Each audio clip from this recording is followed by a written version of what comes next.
सनी भैया खाती खुशी दीदी खाती कहल चाहो कि तहरा के हुदा के तो तकलीफ हो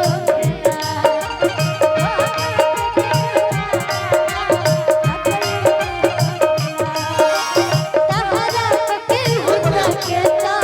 तकलीफ हो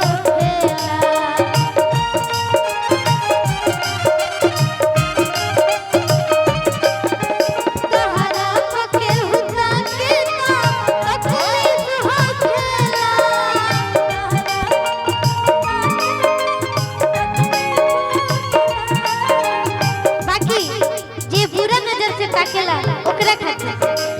तहरा के हो अरे किता के तो तकलीफ हो खेला झरकस के हो झाके तकलीफ हो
खुशी दीदी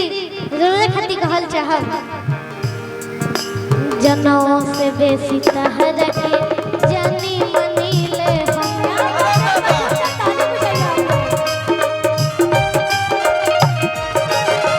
जनों से बेसी तहरा के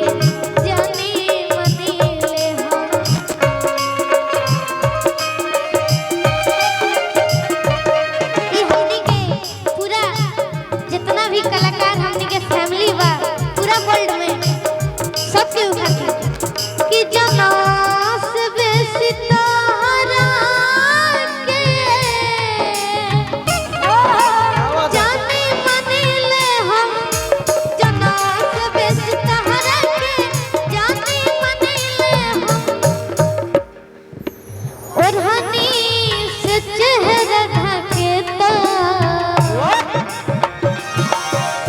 ओढ़नी से चेहरा ढके तो तकलीफ हो खेला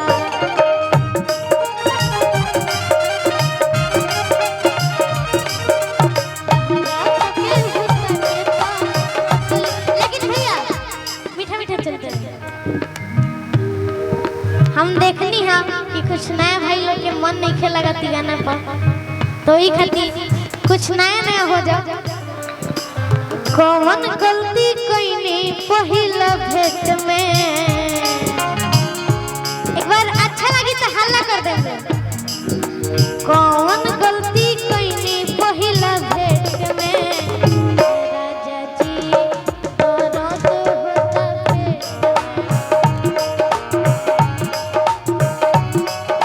लेकिन हम चाहब ई गाना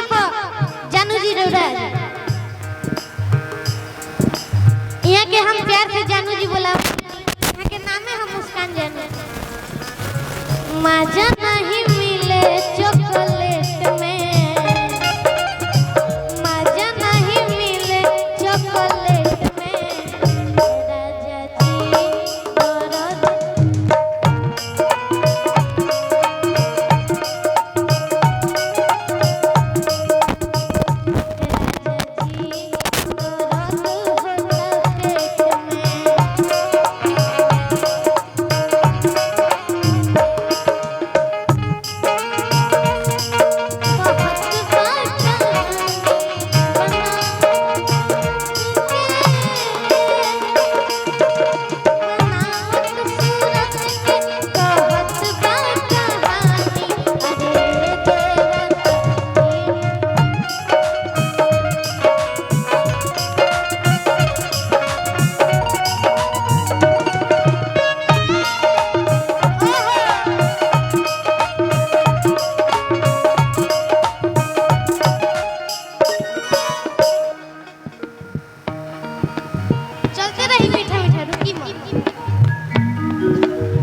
रतिया पहिला कहो